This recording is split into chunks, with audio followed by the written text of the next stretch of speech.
Allahümme salli ala Muhammedin, Ali Muhammed. Azizler,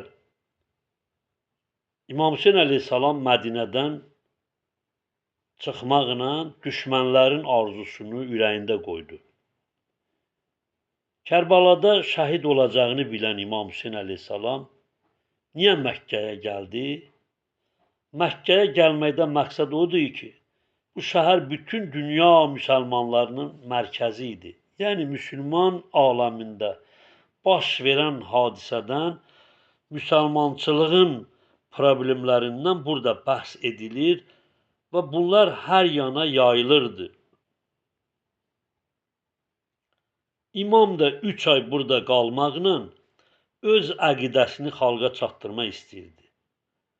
O Məscid-ül Həramda tez-tez moizələr edir, mövqeyini bildirir, həqiqəti, ədaləti müsəlmanlara izah edir. Zilhiccə ayının 8-nə qədər Məkkədə qalan İmam İraq ölkəsinə, Kərbalaya üz qoydu. Zilhiccənin 10-unda qurban kəsmək bütün hacılar üçün vacib olduğu halda niyə bəs İmam Hüseyin əleyhissalam Məkkədə qalmadı? İmam Hüseyin əleyhissalamı aradan götürmək məqsədi ilə Yəzid 30 nəfər silahlı cəsusi Məkkəyə göndərmişdi. Bir məqsəd də bundan ibarət idi ki, onun qatili qarma-qarışıqlıqda bilinməsin. Başqa məqsəd bu idi ki, Kəbənin hörməti aradan geçsin. Çün hərəm elə bir yerdir. Orada nəinki insan, hətta xırda bir həşaratı belə öldürmək qəti qadağandır. Təhlükəni hiss edən İmam Hüseyin əleyhissalam Məkkənin hörmətini əsas tutaraq bu müqəddəs şəhəri tərk etdi, qiyam üçün İraqa, yəni Kərbala səmtinə yollandı. Və bütün müsəlmanlara bildirmək istədi ki, Peyğəmbərin nəvəsi, yəni o Yəzidin hökmətini tanımır.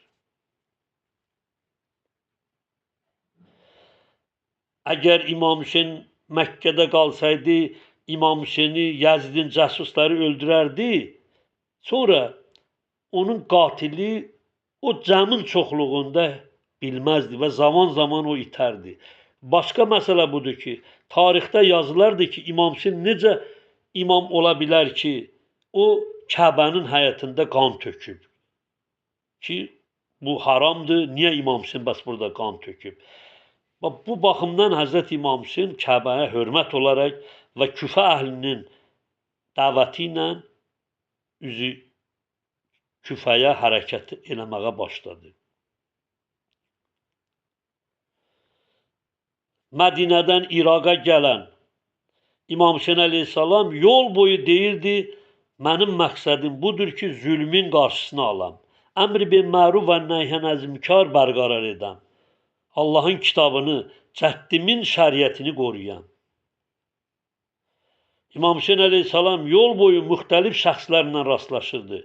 Küfə ilə məktub vasitəsilə əlaqə saxlayan imam oradan cürəbəcür xəbərlər alırdı. Düşərgələrin birində öz sahabalarına xütbə oxudu, buyurdu ki, mən indiki şəraitdə şəhidliyi zalimlərlə səadətdə yaşamaqdan üstün tuturam. Şəhidliyi zalimlərlə səadətdə yaşamaqdan üstün tuturam. Yəzidin Küfədəki nümayəndəsi İbn Ziyad 30 minlik qoşun düzəldib İmam Hüseynin qarşısını kəsmək üçün Kərbalaya göndərdi. Məhərrəm ayının 2-si İmam Hüseyin əleyhissalam öz sahabaları ilə Kərbalaya yetişdi. İbn Ziyad məktub vasitəsilə İmam Hüseyin əleyhissalama Yəzidə beyət etməyi dəvət etdi. O məktubunda boyun əyməyəcəyi təqdirdə İmam Hüseynin ölümlə hədələnmişdi. İbn Ziyad 30 minlik qoşunla Ömər Məlun sərkərdə təyin etmişdi. Ömər Səd Məhərrəm ayının 3-də Kərbalaya yetişmişdi. Məhərrəm ayının 7-ci günü Fərrad çayının suyunu bağladılar İmam Hüseynin ve sahabalarının üzündən, məhrum etdilər onları.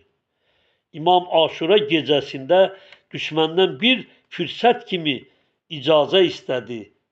Özü və silahdaşları Allahla razı niyaz etsin. Çox istəyirəm namazı, çox istəyir namaz məni. Bu gecəni də möhlət düşməndən istədi ki, öz Allahı ilə razı niyaz etsin. Aşura günü Kərbala çölü İmam Hüseyin əleyhissalam və onun vəfalı sahabələrinin pak və müqəddəs qanı ilə boyandı. Hətta 6 aylıq balası susuz Əli-Əsqər əleyhissalamın da imamın qolları üstündə oxladılar. Zöhrə qədər İmam Hüseyin əleyhissalamın bütün silahdaşları şəhadətə yetişəndən sonra o özü tək başına düşmənin qarşısında dayandı. Əvvəlcə özünün Peyğəmbər nəslindən olduğunu bəyan edib, moizəyə başladı. Təəssüflər olsun ki, o ədəbsiz və mədəniyyətsiz insan qanına susamış düşmənlər səsküy qaldırmaqla imama qulaq asmaq istəmirdilər. İmam əleyhissalam bir qədər vuruşandan sonra yoruldu və nəfəsini dərmək üçün qılıncına söykəndi. Bu halda düşmən bir daşla onun alnından yaraladı və imamın üzünə qan tökülən gözlərinə doldu o qan. Üz gözünü qanlı köynəyi ilə silmək istəyəndə İmam Hüseyin əleyhissalam əlini qaldıran kimi düşmən onun ürəyindən oxla vurdu. İmam əlin arxaya aparıb oxu arxadan çəkib çıxartdı. Yıxıldığı halda düşmən ordusu İmam Hüseyin əleyhissalamın xeymələrinə, çadırlarına qarat qəsdi ilə hücum etdi. Və imamın axırıncı sözü düşmənə bu oldu: əgər sizin dininiz də olmasa, qiyamət gününün cəzasından qorxmasanız da, heç olmasa həyatda azad yaşayın, qeyrətli kişi olun. Yəni, ey alçaq insanlar, mən sizinlə vuruşuram, siz də mənimlə vuruşun. Bəs belə halda arvad uşağın nə təqsiri var, xeymələrə hücum edirsiniz? İmam Hüseyin əleyhissalam din yolunda qanunu axıtmaqla bildirdi ki, Yazid Peyğəmbərin canişini deyil. Əgər bu şəhadət olmasaydı, xalq Yazidi Peyğəmbərin xəlifəsi kimi qəbul edəcəkdi. Çünki Yazid mənfur əməlləri ilə İslam adından çox istifadə etmişdi. İslamın müqəddəs kitabı Quranın həlalını haram, haramını halal bilirdi və cəmiyyəti öz istədiyi dinə salmışdı və o təbliği aparırdı. Özü meymun oynadan, it döyüşdürən, xoruz döyüşdürən, fasik, çirkin işlərlə gecə-gündüz məşğul olan, namazı yüngül sayan, şərab içən biri idi. Hədislərdə var ki, o meymunu ki oynadan idi, meymunu öləndə ona meyit namazı qıldırıb. 40 gün meymununa yas saxlamağı, Quran oxumağı tapşırıb. 34 yaşda cəhənnəm hakimiyyətə gələn Yazid 36 nə qədər 37 yaşda cəhənnəmə vasil oldu. O hakimiyyəti dövründə böyük cinayətlər görüb, Kəbə evini yandırıb.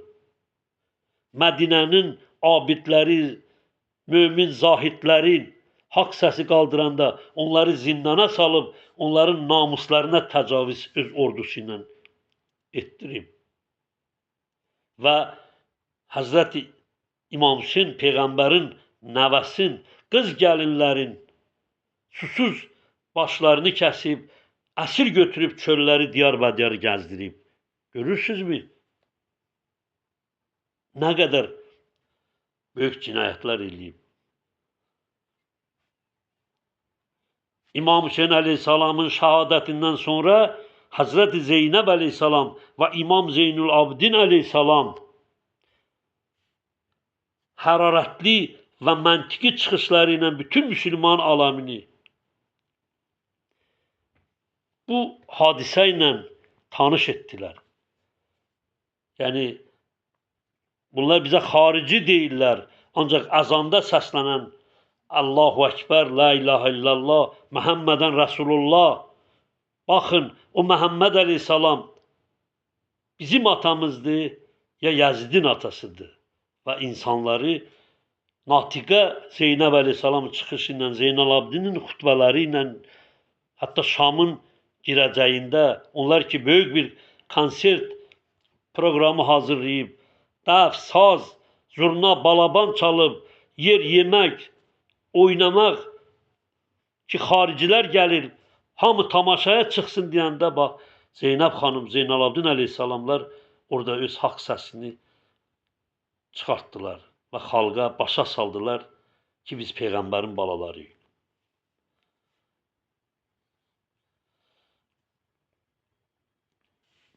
Bəli, bu qan tarixdə öz rəngini itirməmiş və hər il azadlıqsevər müsəlman xalqlar təziyə tutmaqla qara geyib məclislərdə İmam Hüseyn əleyhissalamın şəninə novhələr, mərsiyələr, qəsidələr oxumaqla onu yada salır. Xatirəsini əbədi olaraq əziz tuturlar. Bu mərasimi daimi qeyd etmək imamlarımız tərəfindən tövsiyə olunmuşdur. İmam Sadiq əleyhissalam buyurur, Əbu Əmmara buyurdu ki, İmam Hüseyn əleyhissalamın müsibətindən mənim üçün oxu və o bir neçə qəsidə oxudu. İmam Sadiq özü və ailəsi də ağladı. İmam onu dua elədi.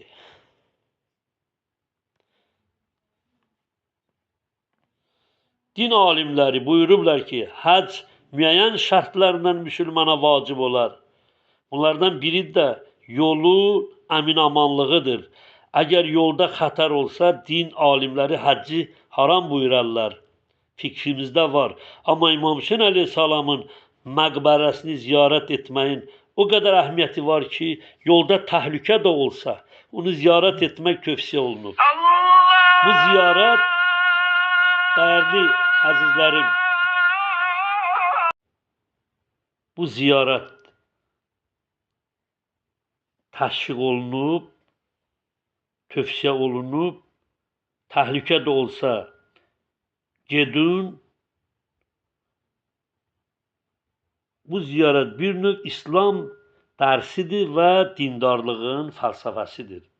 İslam Peyğəmbəri öz sahabəsi Cabir İbn Ansara dedi ki, nəvəm Hüseynin qəbrini ziyarət elə. Buna görə ki, onun qəbrini ziyarət etmək 100 həc ziyarətinə bərabərdir. Cabir Ansari rəhmətullah aleyh Kərbəlanı dövründə böyük yaşı vardı, yaşayırdı. Hətta gəlib İmam Hüseyn əleyhissalamı Fəradda dəstəmaz qüsl edib 40-cı günü, yəni Ərbəin günü İmam Hüseyni ziyarət edib. Qəbrini onun ətri ilə, qoxusu ilə gəldi, tapdı, gözləri baxmayaraq görmürdü. Düzdür, onun yanında Ətiyə adlı bir şəxs köməkçisi var idi. Ancaq Fərad çayından İmam Hüseynin qəbrinə 40-cı günü dediyim kimi imamın ətri ilə gəlib yetişmişdi. İmam Hüseyn əleyhissalamdan bir kəlam sizə əzizlərə ərz edeyim. Bir gün bir gənc imamın hüzuruna gəlib sual verir ki, mən günahkaram.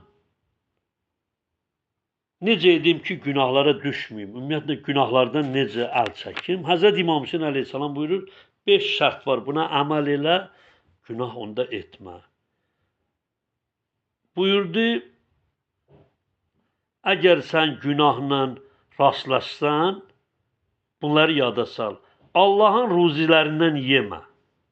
Allah Taala'nın səltənətindən çıx. Allah görməyən yerdə günah et. Ölüm vaxtı Əzrailə mane ol. Cəhənnəm oduna sən ki aparacaqlar, onda getmə. Bir halda bunların heç birini edə bilməyəcəksən, onda heç də günah etmə. Bu da Həzrət İmam Hüseyn o gəncə bu cür yol göstərdi.